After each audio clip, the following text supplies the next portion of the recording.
2025 সালে এসে আপনি কিভাবে একটা স্মার্ট কামার হাঁসের কামার করতে পারেন সেসব বিষয় নিয়ে আজকে আলোচনা করবো ইনশাআল্লাহ। সম্পূর্ণ ভিডিও দেখার আহ্বান করবো। সুপ্রিয় দর্শক, আসসালামু আলাইকুম।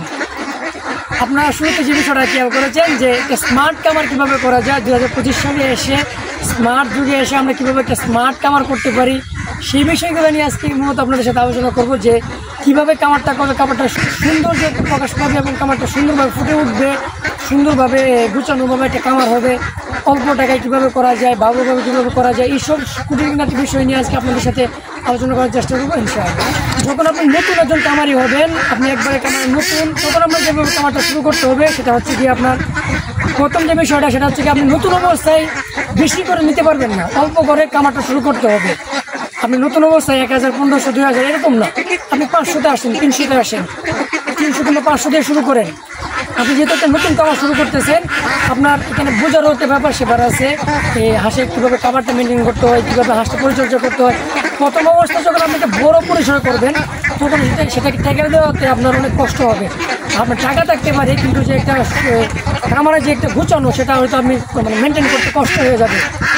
তো আমি বলবো যদি আপনি একবার নতুন হন, নতুন একজন কামারে নতুন কামারে আসেন, তখন আপনার যেটা করতে হবে সেটা হচ্ছে কি আপনি অল্পতে শুরু করেন, 300 অথবা 500 দিয়ে শুরু করতে পারেন কামারটা।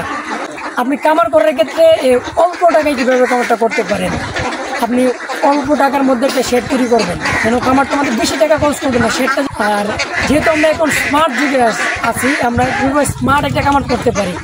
আমরা অনেকে আবদ্ধ অবস্থায় হাওড়ে তো সবাই সচরাচর এখন হাওড়ে হাঁস খাওয়াতে চায় না। এখন আমাদের কাছে বেশিরভাগই যারা আসে তারা চায় যে আমরা আবদ্ধ অবস্থায় করবো। আবদ্ধ অবস্থায় করলে কীভাবে কামারটা করবেন, যে আবদ্ধ অবস্থায় হাঁসের কামার করলে আপনার রোগ কিন্তু কম হয়।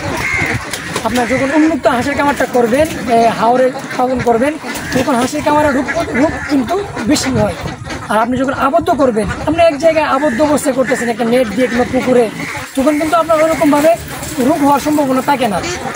আর যেহেতু আমাদের হাঁসে ভ্যাকসিন নিশ্চিত করা থাকে, সেহেতু আপনার ডাক করবে না, এগুলো তো হওয়ার সম্ভাবনা ইনশাআল্লাহ একবারই কম থাকবে।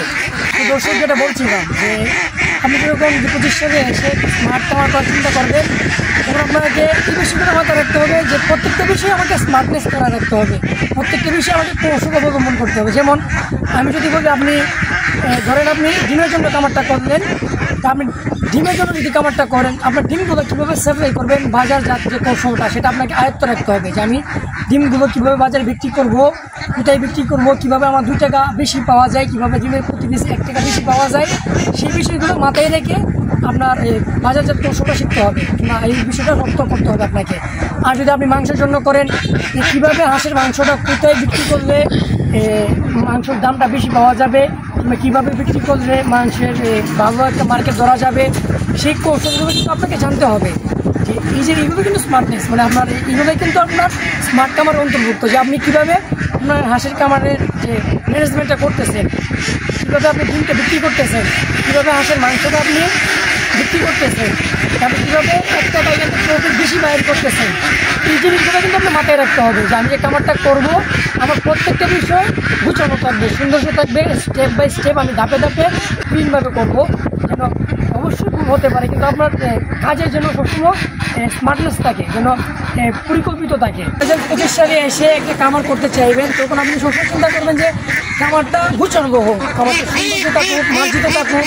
আপনি কামারটা কিসের জন্য করতেছেন, ডিমের জন্য নাকি মাংসের জন্য, সেই অনুযায়ী প্রিপারেশন নিয়ে কামারটা করবেন, যাতে আপনার যে পরিকল্পনা সেই পরিকল্পনা নিয়ে কাজটা করতে পারেন। আপনারা জানেন যে পরিকল্পনা নিয়ে যখন আমরা একটা কাজ করবো, তখন এই কাজটা সৌন্দর্য হবে। আপনি যখন ডিমের জন্য করবেন কামারটা, তখন চেষ্টা করবেন যে কাকি ক্যাম্বেল দিয়ে কিংবা জিন্ডিং, আপনার কাকি ক্যাম্বেল সবচেয়ে কমফোর্টেবল, কাকি ক্যাম্বেল দিয়ে শুরু করতে পারবেন। কাকি ক্যাম্বেল দিয়ে শুরু করলে আপনার কাকি ক্যাম্বেল জানেন আপনার সবচেয়ে ডিমের জন্য কাকি ক্যাম্বেল সেরা, ফুরফুরা ম্যাচের জন্য কাজটা করতে পারেন। আর যখন আপনি কামারটা করবেন, আপনার সবসময় চেষ্টা করবেন যেন কামার সম্বন্ধে যেন আপনি ধারণা রাখার চেষ্টা করবেন, যে হাঁসের ভ্যাকসিন, ওষুধ, হাঁস কীভাবে খাবার মেনটেন করতে হয়, এইসব বিষয়ে ধারণা রাখার চেষ্টা করবেন, যাতে আপনি কামারটা কমফোর্টেবলভাবে করতে পারেন। আপনি যখন কামারটা করবেন, আপনি খেয়াল রাখবেন ঘর ভালো জায়গায় যেন, উঁচু জায়গায়, সুন্দর জায়গায় যেন ঘরটা হয়। ঘরের পাশে হাওড় থেকে তো আলহামদুলিল্লাহ আরও বেশি ভালো। যদি হাওড় না থেকে কীভাবে একটা পুকুরের পাশে করা যায়, কিংবা যদি আপনার এই হাওরের সাথে যদি বড় ডুবাই করেন তবে নেট দিয়ে করতে পারেন, যে বিষয়গুলো। আর যদি আপনি পুকুরে করতে পারেন আরও সৌন্দর্য। আর যদি বড় হাওরে করেন, বেশি পানি থাকে তবে নেট দিয়ে আটকে দিবেন। তারপর খাবারের যে নিয়ন্ত্রণটা, খাবারের যে ব্যবস্থাটা আপনার এটা স্মার্টনেস রাখবেন। আপনি ভালো পাত্রে সুন্দরভাবে খাবারটা দেওয়া, সময় মতো খাবারটা দিবেন, সুন্দরভাবে খাবারটা দিবেন। আপনার খাবার রাখবেন কী কী? আপনার খাবারে রাখতে হবে আপনার ধান, গম, ভুট্টা, পিট, শামুক। এছাড়া যদি আপনি এরকম পুকুরে পানি থাকে তখন কী করবেন, আপনি এখানে যে কুচুরি পানা যদি থাকে, কুচুরি পানা এনে পুকুরে ফাঁকিয়ে দিবেন।